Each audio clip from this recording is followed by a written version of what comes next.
चलिए, बायोलॉजी जिसमें चैप्टर 4 में आज हम लोग जनन स्वास्थ्य के अंतर्गत पढ़ने वाले हैं जनसंख्या विस्फोट। इसका मतलब होता क्या है ये जानना चाहेंगे। पहले जनसंख्या विस्फोट का मतलब होता है, सिंपल से डायरेक्ट पे जाते हैं अपन जनसंख्या वृद्धि से। जनसंख्या वृद्धि क्यों हो रही है, कैसे हो रही है, ये सब हम पहले से ही जानते हैं। तो अब हम सिर्फ सबसे पहले पढ़ेंगे कि ये जनसंख्या है क्या चीज़। ठीक है, जनसंख्या है क्या चीज़। तो जनसंख्या शब्द की जो उत्पत्ति है, इनकी जो शब्द की उत्पत्ति है, ये शब्द की उत्पत्ति पॉपुलस शब्द से हुआ है। किससे हुआ है? पॉपुलस। ये पॉपुलस शब्द से हुआ है। ठीक है, जनसंख्या शब्द की जो उत्पत्ति है वो किस शब्द से हुआ है? पॉपुलस से हुआ है, जिसका अर्थ होता है लोग। जिसका अर्थ क्या होता है? लोग। पॉपुलस का मतलब क्या? लोग।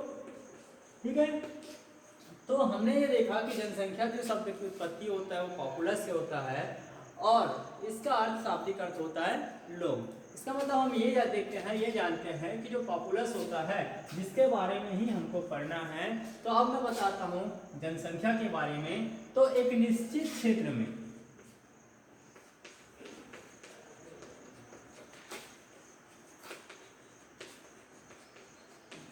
एक या आपस में संबंधित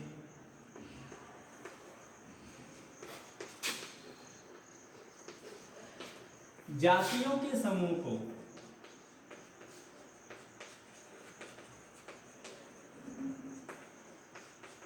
क्या बोला जाता है?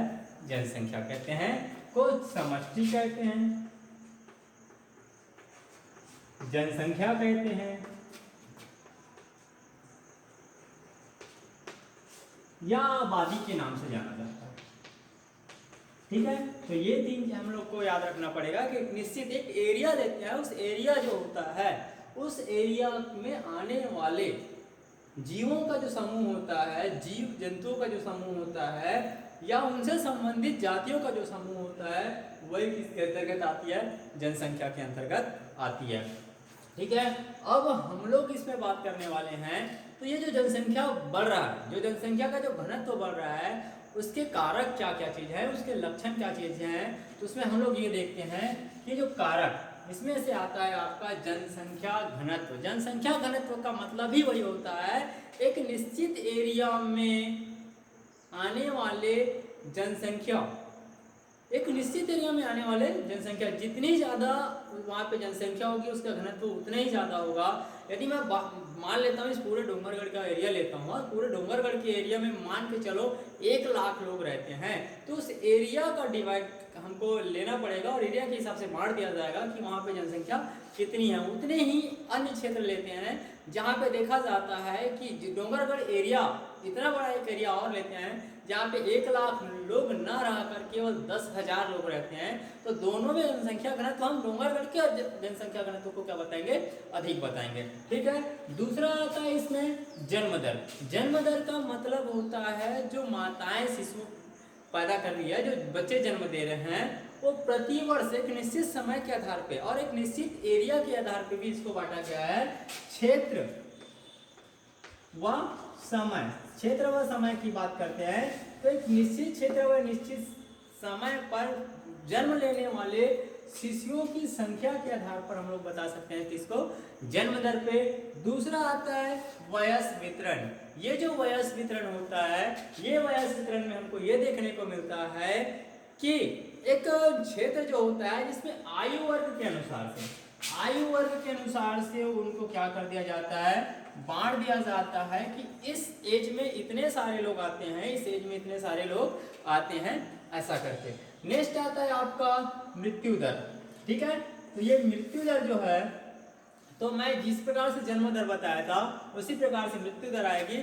एक निश्चित समय के अनुसार, 1 महीने के अंदर या 10 दिन के अंदर या एक निश्चित क्षेत्र में जो मृत्यु को प्राप्त करने वाले जीवों की संख्या होती है उसको क्या बोला जाता है?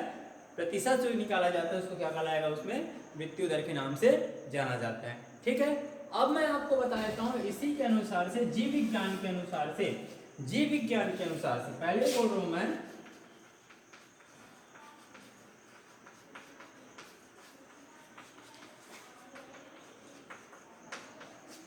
ठीक है, छोटा सा टॉपिक है। जीव विज्ञान के अनुसार एक व आपस में संबंधित, मैं पहले इसको लिख चुका हूं, एक या आपस में संबंधित जीवों की जो संख्या होती है उसी को क्या नाम दिया जाता है, जनसंख्या नाम दिया जाता है।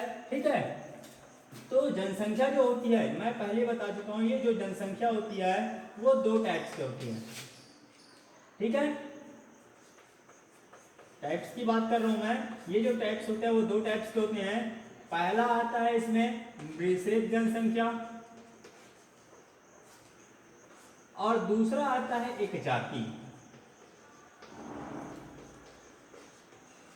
चलिए, मिश्रित जनसंख्या का मतलब ये होता है कि एक निश्चित पर्टिकुलर एरिया है जिसमें मैं जाति का मतलब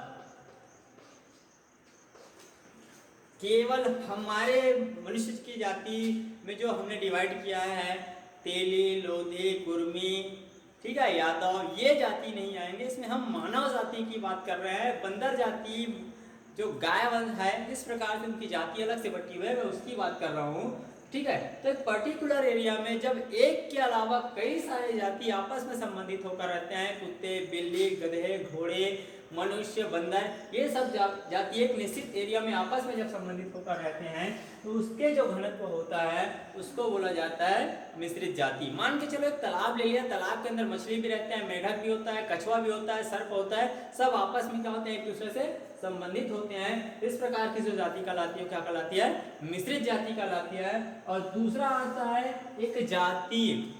ठीक है, एक जाति जिसमें स्पष्ट आपको बता दिया है किसी भी एक ही जाति को लेना है और उनके जनसंख्या के बारे में अध्ययन करना है, तब वो कहलाएगा एक जातीय जनसंख्या।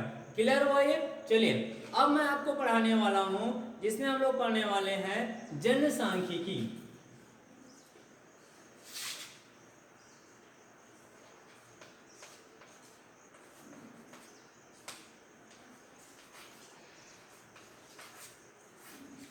ये जो जनसांख्यिकी है जिसका मतलब होता है मानव जनसंख्या का अध्ययन करना ही क्या कहलाता है, जनसांख्यिकी।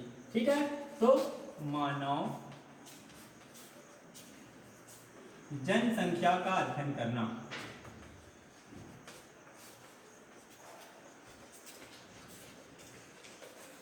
मानव जनसंख्या का अध्ययन करना ही क्या कहलाता है, जनसांख्यिकी आता है। इसके अंतर्गत हम लोग बात करते हैं, तो इसके अंतर्गत सबसे पहले जनसंख्या वृद्धि का अध्ययन करते हैं। ठीक है, चलिए, जनसंख्या वृद्धि का अध्ययन करना। जनसंख्या की वृद्धि हो रही है या क्या हो रही है, उसमें कमी हो रही है। तो हमने ये देखा कि जनसांख्यिकी जो होता है तो मानव जनसंख्या के अंतर्गत जिसका अध्ययन हम लोग करते हैं वो आपका कहलाता है जनसांख्यिकी। ठीक है, जनसांख्यिकी स्पष्ट हो, जन की संख्या, पॉपुलस की संख्या या लोगों की संख्या की बात कर रहे हैं जिसका हमको अध्ययन करना है। इसमें सबसे पहला आता है जनसंख्या की वृद्धि या कमी का हम लोग क्या करने वाले हैं, इसके अंतर्गत अध्ययन कर रहे हैं कि वहां की जनसंख्या बढ़ रही है या फिर कम हो रही है।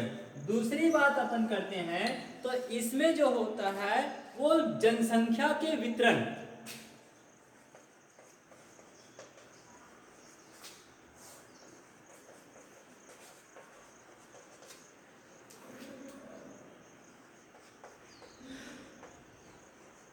जनसंख्या के क्या करना है हमको, वितरण का अध्ययन की कहाँ कहाँ पे कितनी जनसंख्या बढ़ती हुई है। जैसे हम लोग देखते हैं कि घनत्व की जब मैंने बात किया था तो घनत्व के हिसाब से यही पॉइंट आता है कि उनकी जनसंख्या कहीं पे ज़्यादा कहीं पे कम है, तो कौन कौन सी जनसंख्या कहाँ कहाँ पे वितरित किया गया है उसके बारे में हम लोग पढ़ते हैं।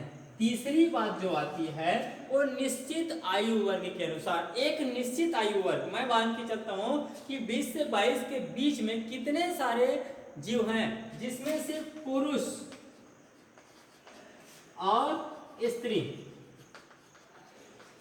इनकी संख्या का अनुपात के बारे में क्या करते हैं, जानकारी प्राप्त करते हैं। इस प्रकार से हमारा जनसांख्यिकी इतने 3 लक्षण को लेकर चलता है। यदि हमको किसी भी पर्टिकुलर एरिया के बारे में बात करना है तो उस जनसंख्या में वृद्धि या कमी हो रही इसको जानना पड़ेगा, उसमें हम जनसंख्या के वितरण किया गया उसके बारे में जानना पड़ेगा, और वहाँ पे एक निश्चित आयु वर्ग के अनुसार कितने स्त्री हैं और कितने पुरुष हैं उनके अनुपात के अनुसार हमको जानना पड़ेगा, तब जाके हम जनसांख्यिकी का अध्ययन कर पाएंगे। तो आज का टॉपिक हमारा क्लियर होता है।